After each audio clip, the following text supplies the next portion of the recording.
Ils sont revenus, ils ont dit désolé, en fait, on veut tester un truc et tout. Voilà, on pense que ma femme, on aimerait que tu lui donnes un orgasme en direct.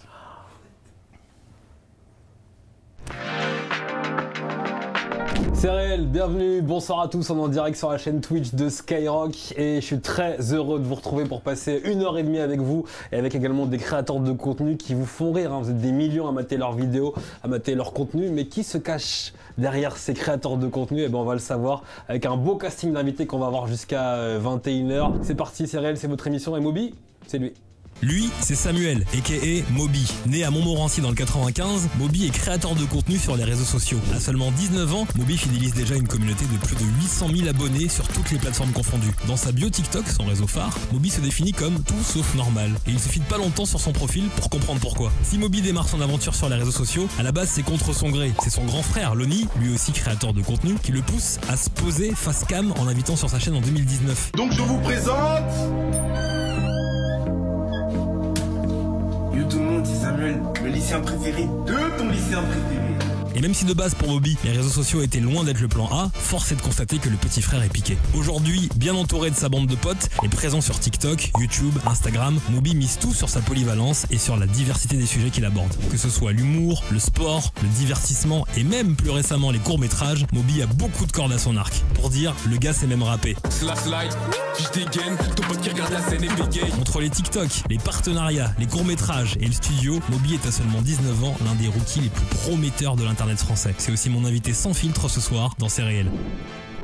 Quand on te voit, on a l'impression que t'es un mec hyper à l'aise et je te trouve, en tout cas dans la vie, de ce que j'ai pu voir, comme dans les vidéos. Est-ce que ça a toujours été le cas? Est-ce que tu as toujours eu autant confiance en toi? Jamais. Non. Alors avant, il faut savoir que j'étais un très grand timide. Je le suis aujourd'hui, mais beaucoup moins. Ah ouais? Parce que toutes les fois, avec les tournages, avec le fait d'avoir beaucoup de contacts, avec les équipes de prod, tu parles, tu discutes, le fait d'avoir été souvent exposé aux caméras, de parler comme ça à une caméra, il n'y a pas tout le monde qui peut faire ça. Bien sûr. Et donc ça entraîne. Et là, aujourd'hui, comment je suis à l'aise, avant, il y a quelques années, ça, j'étais pas du tout comme ça.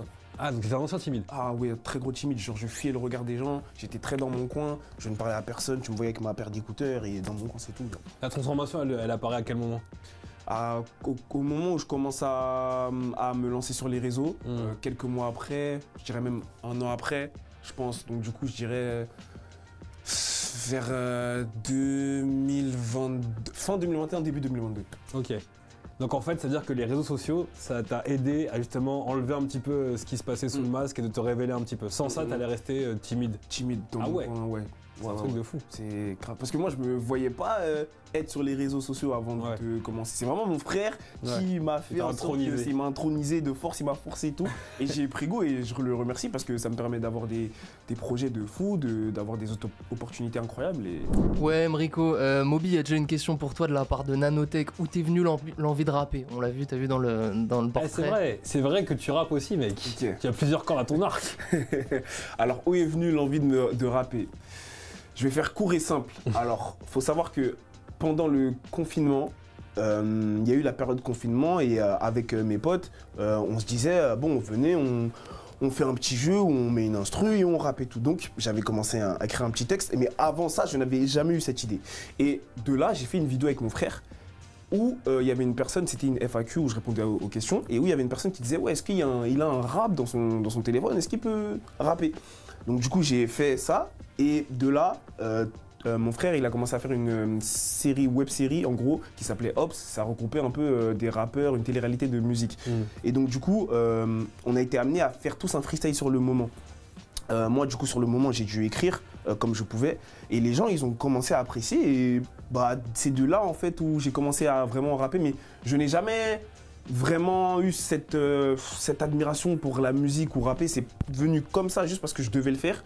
Mais voilà. C'est naturellement. Ouais. T'écoutais beaucoup de rap, j'imagine aussi. Ouais, énormément de rap, de tout genre. Mais pas que du rap. La musique, j'écoute ça de bon. Je suis congolais, donc voilà, moi j'ai grandi dans ça. La musique est là. La musique est là, donc j'écoute de tout genre, mais je consomme énormément de rap. Moi, je suis de ceux qui pensent que la musique, c'est pas fait que pour un type de personne, ce n'est pas que pour les rappeurs. Demain, on ne sait pas comment les personnes ont grandi, ça se trouve ils ont été à l'école de musique, ils ont fait, je sais pas, du violon, de l'instrument, ils ont consommé, on ne sait pas, la musique ce n'est pas propre qu'à un type de personne. Donc ceux qui ne sont pas rappeurs à la base, je pense qu'ils ont le droit, il n'y a pas une légitimité à créer de la musique. Donc moi je suis pour, si demain tu as envie d'avoir cette facette de rappeur, de te lancer, lance-toi. Voilà, si on écoutait tout ce que les gens disaient, il y a plein de choses qu'on ne ferait pas. Donc si ton cœur te dit que tu as envie de te lancer dans la musique, lance-toi. Donc moi je ne peux que respecter et saluer tous ceux qui se lancent dans ça. Ouais. Et toi, personnellement, projet musical, c'est quelque chose que tu pourrais envisager? Projet musical, moi c'est un peu plus compliqué parce que moi j'ai pas envie d'avoir cette facette entre guillemets de rappeur. Je suis c'est un peu ma propre vision des choses, mais la musique, j'en fais de mon coin, j'ai mes propres sons, voilà, juste parce que j'aime bien, ça me truc, mais je me vois mal poster ça. Mais après ça peut changer, on sait pas, avant je me voyais pas être sur les réseaux et regarde où je suis avec Emric sur Skyrock. Donc, Let's go. Si j'étais pas en équipe, j'arrêterais direct les vidéos. C'est pareil. Je remercierai jamais mon grand rêve de m'avoir forcé à faire ma première vidéo. Je remercierai jamais? Ouais. Bah si, je le remercie. Oui. Donc c'est pareil. C'est pareil. J'aurais pu faire une Mohamed Eni devant le dernier match avec le Barça. C'est réel. Ouais. J'ai déjà utilisé mon statut de créateur de contenu pour draguer. C'est pas réel. Ah bon? Jamais. Jamais? Jamais. C'est-à-dire? Bah je peux pas, juste parce que j'ai des... Ouais, moi je fais ça et tout, t'as pas envie de sortir avec moi? Non, jamais. Jamais. Une marque qui met beaucoup d'argent sur la table pour faire une collaboration, j'accepte même si c'est claqué. Non, c'est pas réel. Être influenceur, c'est pas un vrai métier, c'est juste un tremplin vers autre chose. Influenceur? Ah, c'est complexe. Je suis dans les deux, mais... Non, c'est pas réel. Une vidéo qui fait un flop, ça fait mal au cœur. Ouais, c'est réel. Y a pas de vrais amis dans le métier, que des concurrents. C'est pas réel. On peut être amis avec des fans. C'est réel. Ah ouais? Ouais. Toi, il y a des personnes qui sont devenues proches alors que de base, ils te suivaient juste. Oui. Ouais. Et c'est ça qui est drôle, c'est ça qui est bien. C'est ça ce que j'aime dans ce métier. Donc ouais, c'est réel. Il faut parfois se déconnecter pour se préserver. Oh, c'est réel. On est obligé de faire beaucoup de vidéos quitte à perdre en qualité. Pour perdurer, c'est réel. Je me suis déjà auto-censuré pour ne pas choquer mon public dans une vidéo. C'est réel. Ah ouais? Ah oui. Ça arrive souvent? Tout le temps. Je suis en roue libre, hein, vraiment. Mais ouais. Je focalise plus sur les commentaires négatifs que les commentaires positifs. Oh, c'est tellement pas réel. J'ai dit la vérité durant toute cette séquence. C'est réel. Très bien. Il est avec moi sans filtre et Youzi. Voici son portrait dans C'est réel. Lui, c'est Boubacar, a.k.a. Youzi sur les réseaux. À seulement 24 ans, Youzi c'est déjà plus d'1 500 000 abonnés, notamment sur TikTok où ses vidéos ont déjà généré plus de 64 millions de j'aime. Il faut dire que Youzi a bossé dur. À la base, c'est sa pote qui le pousse à lancer son propre compte en février 2020. Le résultat, plus de 800 000 vues sur sa première vidéo. Quelques semaines plus tard, c'est le confinement. Youzi en profite pour enchaîner les sketchs, la communauté s'agrandit et le contenu se diversifie. Très vite, Youzi identifie sa spécialité, les personnages et les perruques. Parmi eux, comment ne pas citer la fameuse Nathalie, parfois un peu trop fan de l'Afrique, ou encore les vendeuses Zara qu'on a déjà tous croisées. Si ces personnages font désormais partie intégrante de la palette de Youzi, il est quand même bon de rappeler que le jeune créateur de contenu n'écrit jamais ses sketchs. En effet, toutes ses vidéos sont 100% impro. S'il peut se le permettre, c'est aussi en partie grâce à ses 50 théâtres à Montpellier, la ville où il a grandi. Un don pour l'impro que Youzi aimerait beaucoup ramener sur grand écran. L'objectif, percer dans le ciné. Et même si c'est pas encore fait, Youzi peut déjà se vanter d'avoir été invité au Festival de Cannes.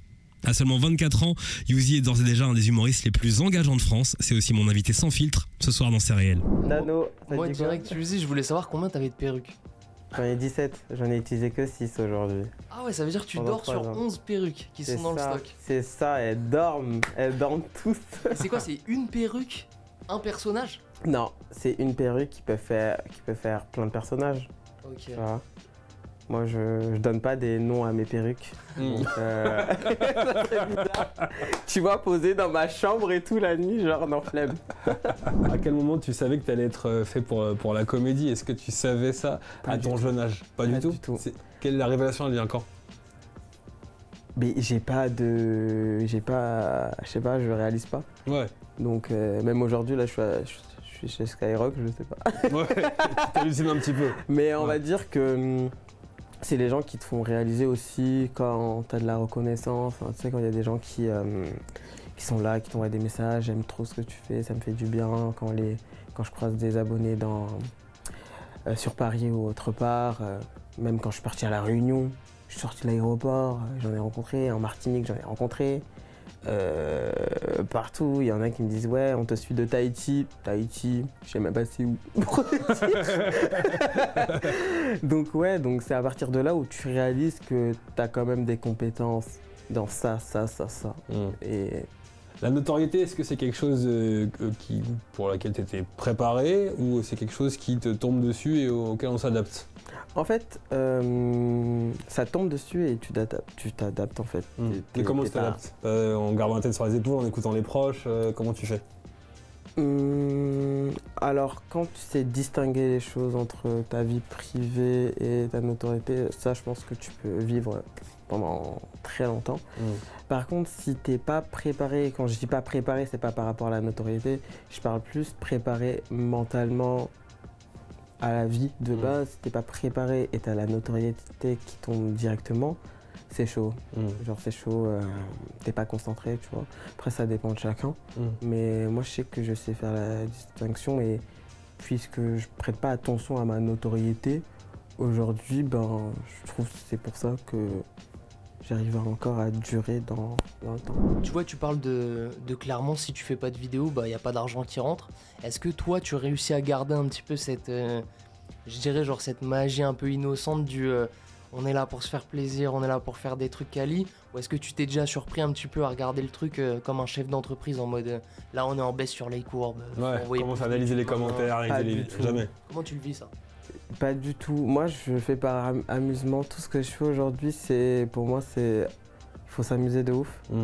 Genre, je vis pour ce que je fais. Genre, aujourd'hui, je m'adapte à chaque moment. Je me dis, aujourd'hui, putain, ok, moins 15%, putain, comment on va faire et tout, non. Bah non, mais en fait, je suis pas un robot, tu vois, on n'est tous pas des robots et tout, donc autant qu'on vit, et en fait, c'est ça qui gagne, c'est quand tu vis, t'es récompensé.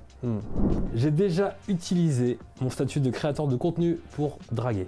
Oui, je suis honnête. Je suis désolé, tout le monde l'a fait, enfin, pas en mode pour draguer, mais je sais pas comment t'expliquer, genre en mode tu te dis pas je suis Uzi, forcément ça va marcher, mais c'est plus la personne qui est en face de toi qui te connaît et tu vas te dire ok, elle me connaît, bon vas-y. Merci de répondre honnêtement. Il n'y a pas de vrais amis dans le métier, il n'y a que des concurrents. On est tous des concurrents.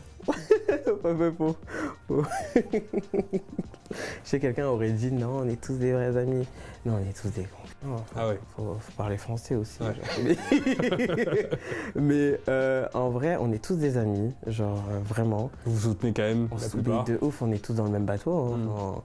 Mais c'est vrai que si on parle comme dans une entreprise, on est tous en compétition. Oui, voilà. Mais c'est une bonne compétition. C'est une compétition qui est saine. Voilà. Ça n'empêche pas de lier des amitiés. C'est ça. Après moi perso, je me sens pas je sens pas que je dois être en compétition avec quelqu'un parce que il faut jamais se comparer aux autres. Mais c'est vrai que si vraiment on parle français, on est vraiment tous en concurrence parce que vraiment, il y en a qui vont dire ah ouais ok sa vidéo elle a fait Merci. Et Maf Derouleau, c'est lui, regardez. Lui, c'est Fabrice, a.k.a. Maf Derouleau sur les réseaux sociaux. Et si tu te poses la question d'entrée, oui, son nom de scène est bien en hommage à ce gars.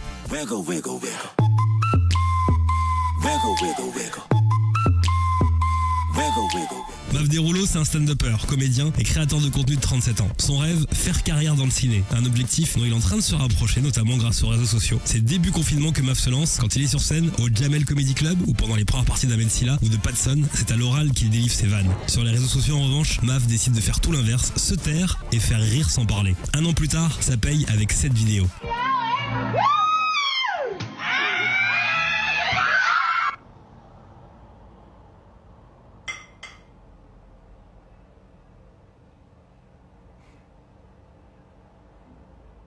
7 millions de vues, 960 000 likes et plus de 14 000 commentaires. La vidéo fait littéralement le tour du monde et elle est même validée et repostée sur le compte de Snoop Dogg. Ça, c'est la réaction de Maf quand il s'en est rendu compte. 6 mois plus tard, Maf remet le couvert et crée sans le savoir l'une des plus grosses trends du réseau TikTok, la danse des épaules, a.k.a. la Maf Dance.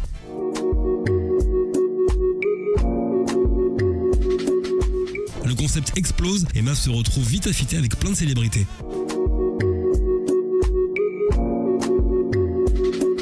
Même moi, fois, j'ai eu la chance d'avoir ma propre MAF Dance. À l'heure où on parle, MAF Derulo s'approche du million d'abonnés cumulés sur les réseaux sociaux. Une force pour celui qui se disait prêt à abandonner les réseaux si la MAF Dance ne prenait pas. Il est comédien, stand-upper, créateur de contenu et danseur spécialité épaule. MAF Derulo est mon invité ce soir, sans filtre, dans C'est réel. C'est un truc de fou. Et quand t'as su que faire rire, ça pouvait justement être un gagne-pain?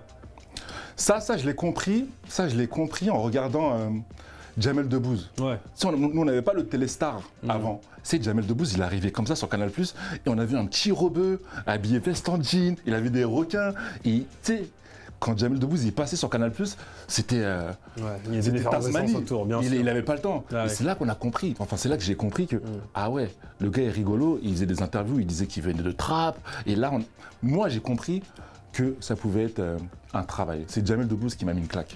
Ouais. C'est ta première grosse claque. Ouais, première grosse claque, c'est Jamel Debbouze. Est-ce que c'est pas frustrant de se dire que c'est sur un concept très efficace, très identifiable, que ça a grave pété, alors que ça aurait pu péter avant? Non, je pense que ça, en fait, c'est parti tout doucement, mais moi je me suis pas rendu compte. Tu sais, quand tu as un buzz, tu te rends pas compte. Moi je me suis rendu compte quand je suis parti au centre commercial et on m'a demandé en photo. Ok. J'avais pas compris moi. Ouais. Moi j'avais pas compris. En fait ça tournait. Je l'avais fait avec aucune star encore. Même toi je l'avais pas encore fait. Je te considère comme une star. Et en fait je suis parti au centre commercial avec ma famille et ça me regardait. Moi, je pensais qu'on me regardait parce que j'étais beau gosse. Pas du tout, pas du tout. Après, on me demande en photo. Mais moi, tu sais, moi, c'est ça qui m'a choqué, de demander des photos. C'est-à-dire que moi, la seule personne à qui je peux demander une photo, c'est Drogba, Thierry Henry. C'est-à-dire que quand on m'a demandé une photo, la première fois, choqué. Vraiment choqué. Et c'est là que j'ai compris que, en fait, j'avais 14K. Ça fait 15K, 30K, 100K. Voilà, j'ai dit, mais qu'est-ce qui se passe? Vraiment, qu'est-ce qui se passe? Et c'est là que j'ai compris qu'il y avait un truc. De rencontrer des stars, c'était un grand kiff, parce qu'ils sont tous cool. Ok. Tout le monde est cool?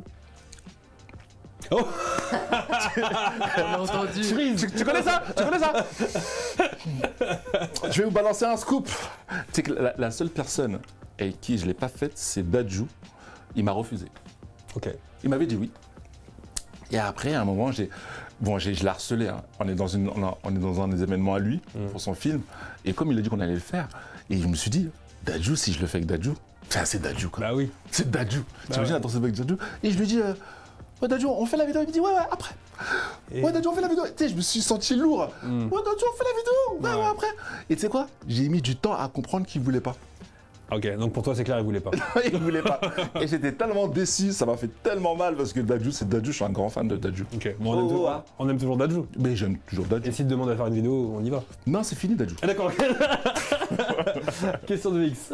Ouais, Maf, tu disais que t'avais reçu un message du coup d'Ahmed Silla, et si je dis pas de bêtises, ou en tout cas si j'ai bien fait mes recherches, t'as fait une première partie d'Ahmed Silla? J'ai fait une première partie d'Ahmed Silla. J'ai le temps de raconter? Oui. Ouais, carrément. On est dans une chicha et moi j'ai fini de jouer. Et pendant que je joue, tu sais, je dis merci, c'est tout pour moi. J'entends, il y a des cris. Parce qu'il y a Ahmed Silla qui rentre et qui va dans le VIP. Mais Ahmed Silla m'a pas vu jouer. Donc moi, je vais dans le VIP. Mais culotté, audacieux, je vais dans le VIP et je l'harcèle. Oui, bonjour, je suis humoriste, je viens de commencer. Je vais faire ta première partie. Et tu sais quoi? En plus, je le touche comme ça. Salut, ça va? Et tu sais quoi? Je suis rentré dans sa tête. Il me connaît pas. Hein. Je dis, ça va? Tu l'as piraté. Et tu sais quoi? Il a ça. Bon, ok, fais ma première partie. Oh. Merci, je fais merci, vas-y, salut, c'est quand? Une abeille. Et ça veut dire qu'il faut être forceur. Et ben oui, ah ouais. et j'ai fait sa première partie, et putain, ça se passe très très mal. Pourquoi? Parce que je fais sa première partie, mais je viens de commencer moi.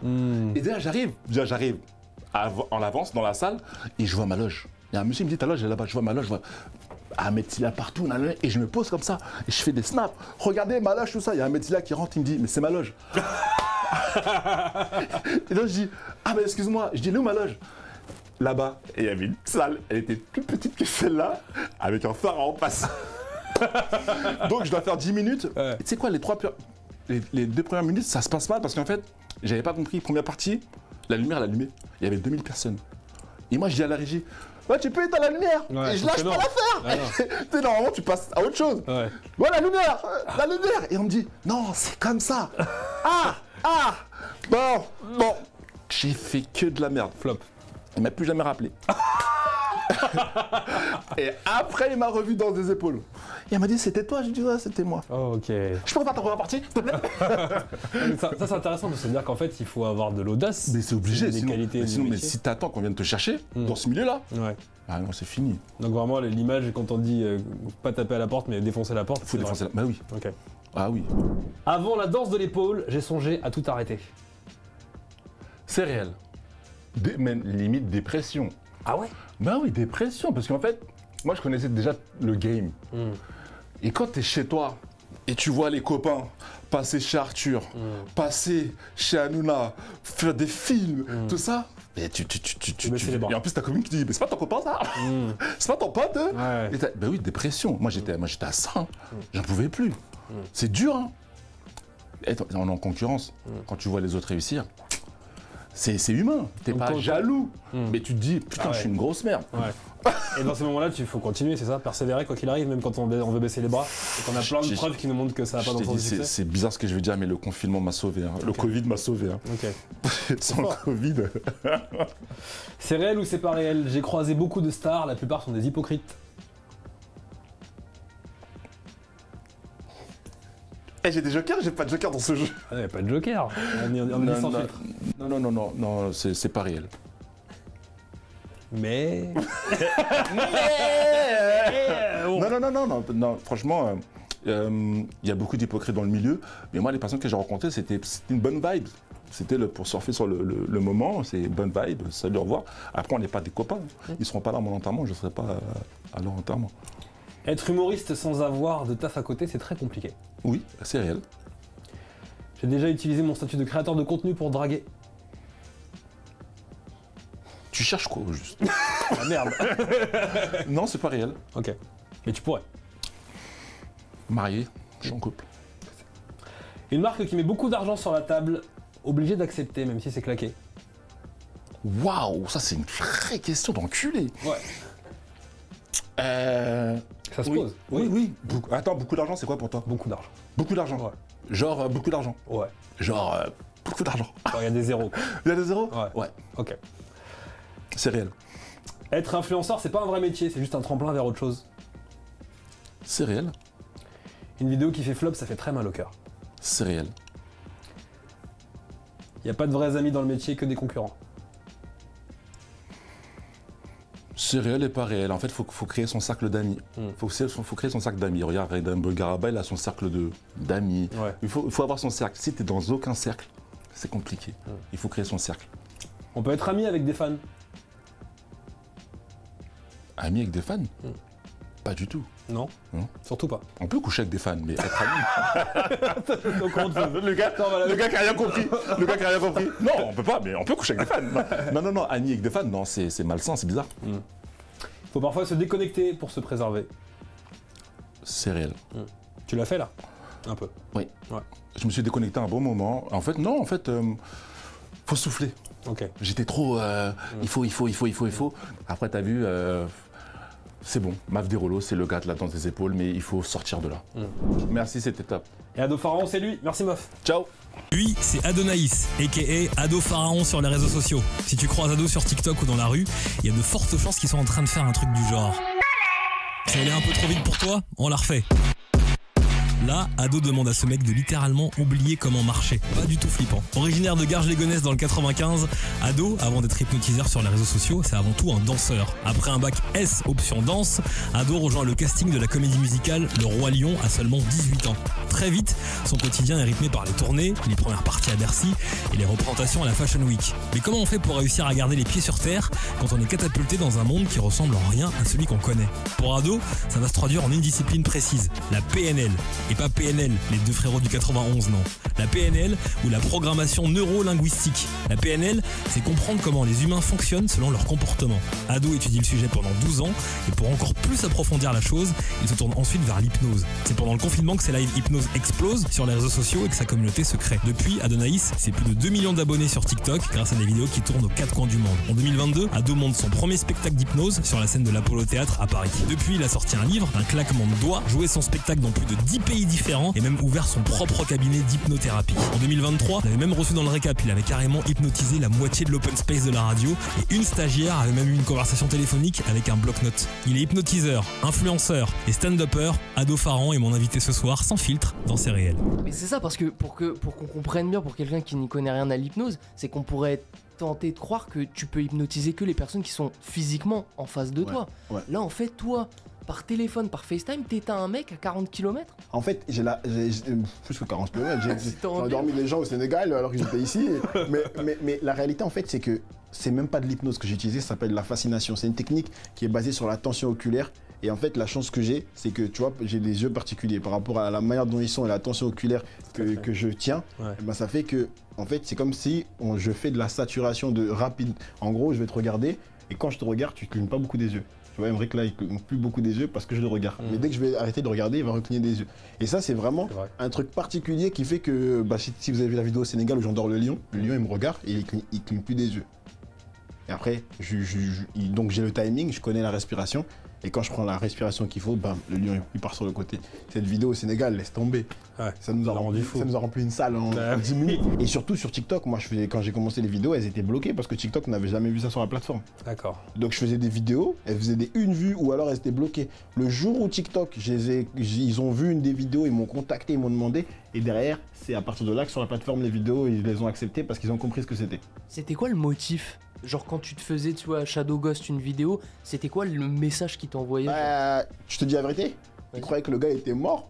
Ouais, voilà, c'est ça. Bah c'est ça. Genre t'as un mec qui tombe comme ça, je crois le robot il devait dire il est mort, le meurtre. Vidéo de meurtre. Le mec il pensait que c'est ça, donc ils avaient besoin que j'ai dû continuer à poster malgré que ça marche pas. J'ai continué jusqu'à ce que ça arrive devant leurs yeux à eux.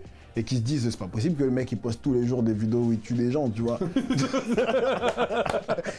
crois qu'il y a un serial killer en direct sur TikTok. Et quand ils ont compris, après ils ont débloqué et ça a fait une razzia parce que les gens n'avaient jamais vu ça et avaient besoin de voir ça. Et il y en a plein aujourd'hui qui en vivent parce que maintenant ils font des vidéos comme ça. Et après moi j'ai la chance d'avoir bougé aussi sur du spectacle maintenant et sur le cabinet. Donc je fais des choses, mais c'est vrai que je suis beaucoup moins présent qu'avant sur les vidéos street.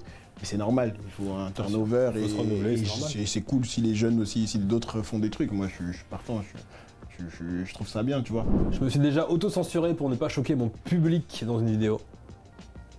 Ouais, ça m'est déjà arrivé. Dans le sens où, tu sais, sous hypnose, c'est quelle tranche d'âge là qui nous... Tout le monde. Ok, sous hypnose, tu peux faire des dingueries. Ouais. Genre par exemple, un jour j'étais en live et tout, il y a un couple qui vient, ouais, on croit pas à ce que tu fais. Ouais, je m'en fous. Mais du coup, c'est quoi le but? Ouais, on n'y croit pas, mais on aimerait que tu nous prouves. Ça, c'est le truc qu'il faut jamais me dire parce que moi, je suis pas là pour prouver. Donc, je les ai fait quitter. J'ai dit, au fait, je disais que j'ai quitté. Ils sont revenus, ils ont dit, désolé, en fait, on veut tester un truc et tout. Voilà, on pense que ma femme, on aimerait que tu lui donnes un orgasme en direct. Vous voyez? Toi, t'es là tranquillement, t'es provoque. Donc j'ai dit, non, mais j'ai dit aux gens, dites-moi en commentaire, je le fais pas, nanana. Vous connaissez, on était 13 000, on est passé à 20 000, fais-le, il fait le malin, éteins-le. Entre les meufs qui me disent c'est impossible et les mecs qui disent éteins-le. Je lui dis, t'es sûr? Il me dit, ouais, nanana, mais il est sûr que ça va pas marcher. Je commence à me préparer, Elle a mouillé la chaise. Oh. Maintenant, il est là, et le problème, c'est ce qu'elle dit. C'est la première fois que ça m'arrive. Et lui, il est là à côté. Ah, autant, c'est la première fois que ça t'arrive, autant. Elle dit non. Tu sais, là, il oublie. Ah non, j'ai jamais vécu ça. C'est incroyable. Et lui, il est tout rouge à la télé, sur TikTok et tout. Et après, il est là, il quitte. La connexion, il quitte. Waouh. Je reçois une demande d'amis en TikTok d'un autre compte où il n'y a que la meuf. J'ai refusé, j'ai bloqué, tu vois, je m'en fous. Mais tu vois, le truc. Donc après, cette vidéo-là, je l'ai pas postée. Ah non. Je l'ai pas postée par respect pour lui, mais on voit rien de bizarre, hein, attention. Hein. C'est juste que les gens se rendent pas compte de ce qui est faisable. Et tu provoques les gens. Comme si tu arrives à la guerre, on t'a donné un vieux pistolet. Maintenant, toi, tu vois le boss, tu dis, toi, je vais te tuer. Mais non. Ah non. Tu fais pas des choses comme ça. Tu vois, là, quand tu me vois, tu te dis, le gars, il est heureux, il est bien. Par exemple, moi, le décembre dernier, le 24, j'ai perdu mon père, tu vois. Et donc, c'était un moment difficile. Mais la PNL fait que c'est des moments difficiles, tu les encaisses. Mais quand tu connais certaines choses, tu sais que ça sert à rien de de toi-même t'auto-alimenter dans la négativité. D'accord? On ne vous demande pas d'être ultra positif ou optimiste. Hein. Ouais. On demande juste de vous projeter. calibrer. Ouais, bien sûr. En PNL, c'est ça. Tu rates ton bus, le prochain il est dans 15 minutes. Ça fait longtemps que tu cherches 15 minutes pour faire un truc, soit un montage, soit un truc, soit une idée, soit un brainstorming. On vient de te les offrir. Si tu passes 5 minutes de ces 15 minutes à dire le bus, laisse tomber, t'es ma moi, Donc ou le alors mindset, hein. ton mindset il est foutu parce que quand le bus il va arriver, t'es encore dans le relent de ça. Et après tu vas dire quoi? Parce que le cerveau a besoin de cohérence, tu vas dire c'était une journée de merde, j'ai eu que des trucs de merde. Ben non. Par contre, si t'avais eu 15 minutes au début pour ton idée, t'aurais été excité parce que tu vas te dire putain, hey, là, ce matin j'ai écrit une idée là en attendant, je suis pressé de rentrer chez moi pour la tester. Tu vois, tout est question de point de vue. Tu vois, on parle de mindset, mais moi je parle plus vraiment de point de vue. Mindset, ça y est, on a fini avec le mot, on a truc. Le point de vue, juste tu regardes une scène, le point de vue. Nous on est là, on est en train de faire la scène, il y en a qui nous regardent de l'autre côté, il y en a qui doivent nous écouter en se disant ouais il dit ça mais peut-être c'est dur à mettre en pratique. Mais non, rentrer, ouvre la porte, sourire, y a pas plus simple. Et tu remarqueras bien, on a tous ce pote là du quartier qui, vas-y, c'est un connard, c'est un imbécile, il fout la haine, mais il est toujours souriant. Ouais. Du coup, même ta daronne elle le kiffe alors que c'est le pire au quartier. Ouais. En fait, c'est boire le verre à moitié plein, quelque part. C'est ça. Et c'est important, c'est très important ce que tu viens de dire, ce point de vue, donc je retiens cette expression. Ado, c'était un kiff de t'avoir, on pourrait discuter encore des heures. Et merci parce qu'on a appelé cette émission Les Humoristes sans filtre et tu l'as été. C'est gentil. Merci infiniment Maf Derulo, infiniment Yuzi, que tu imites bien. C'est gentil, merci. Tu l'imites super bien, je trouve.